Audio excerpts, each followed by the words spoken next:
ओम नमो भगवते वासुदेवाय। जो पंचतंत्र नामक हमारी एक पुस्तक है, जो ग्रंथ है, उसकी एक एक कहानी आपको रोज सुनाएंगे। आज एक विद्वान राजा और उसके 3 मूर्ख पुत्रों की कहानी है। बड़ी ही रोचक कहानी है, एक बार सुनना।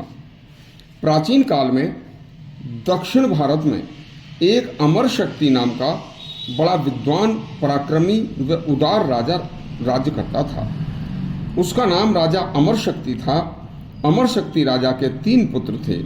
उनके नाम बहुशक्ति, उग्र शक्ति और अनंत शक्ति थे।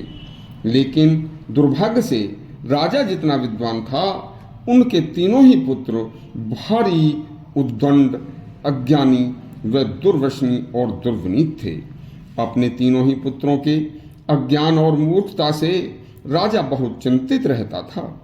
एक दिन राजा ने अपने बूढ़े मंत्री से दुखी होकर कहा कि हे मंत्री जी, ऐसे मूर्ख व अविवेकी पुत्रों से तो निसंतान रहना भी अच्छा था।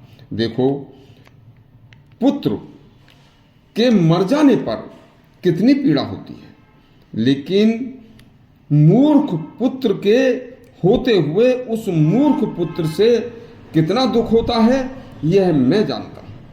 यह मेरे पुत्र मेरे लिए अभिशाप की तरह हैं।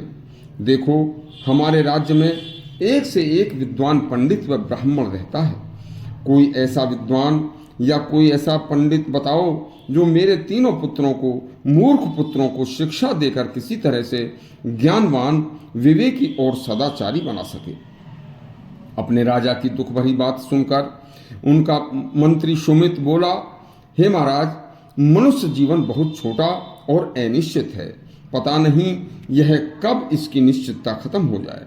अब हमारे तीनों ही राजकुमार बड़े हो चुके हैं। यदि इन्हें छोटे से बाल्यकाल से ही किसी के यहाँ शिक्षा दी जाती तो ये बहुत जल्दी शिक्षित होकर बहुत जल्दी सब कुछ सीख जाते। लेकिन महाराज, इन्हें शिक्षित करने में अब बहुत समय लगेगा।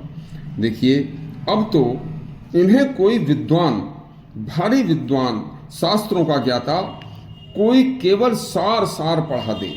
जिस तरह से हंस दूध में से दूध को ग्रहण करके पानी पानी को छोड़ देता है, इसी तरह से इनकी शिक्षा ऐसी हो कि केवल समस्त शास्त्रों का इनको सार समझा दे। बस ऐसा शिक्षा देने वाला एक महापंडित आपके राज्य में विष्णु शर्मा नामक एक ब्राह्मण रहता है। वह सभी शास्त्रों में पारंगत विद्वान ब्राह्मण है। आप अपने पुत्रों को शिक्षा के लिए उन्हें सौंप दीजिए। राजा अमर शक्ति ने विद्वान ब्राह्मण विष्णु शर्मा के आश्रम में जाकर बड़े ही आदर, सत्कार और विनय भाव से अपने तीनों पुत्रों को शिक्षित करने के लिए तथा सभी प्रकार का ज्ञान उन्हें देने का उनसे अनुरोध किया और कहा, हे पंडित जी, आप हमारे तीनों पुत्रों को शिक्षित करके ज्ञानी बना दीजिए। मैं दक्षिणा में महाराज आपको 100 गांव दूंगा। आचार्य विष्णु शर्मा बोले हंसकर, हे महाराज, मैं विद्या का विक्रय नहीं करता, किंतु आपकी प्रार्थना को स्वीकार करके मैं वचन देता हूं कि इन्हें 6 मास में आपके पुत्रों को विद्या से, सभी शास्त्रों से, नीतियों से पारंगत करा दूंगा। और यदि ऐसा मैं न कर सकूं तो ईश्वर मुझे विद्या से शून्य कर दे। विद्वान ब्राह्मण की ऐसी विकट प्रतिज्ञा सुनकर राजा स्तब्ध रह गया और विद्वान विष्णु शर्मा की पूजा अभ्यर्थना करके तीनों पुत्रों को उनके हाथों में सौंप दिया। तब तीनों राजपुत्रों को पंडित जी अपने आश्रम में लाकर अपनी प्रतिज्ञा के अनुसार 6 मास में इन्हें अर्थनीति में निपुण करने के उद्देश्य से उन्होंने एक अत्यंत रोचक ग्रंथ की रचना की, जिसमें 5 तंत्र थे: मित्र भेद, मित्र संप्राप्ति, मित्र लाभ, काकोलियम, लब्ध प्रणाशम तथा अपरीक्षित कारकम।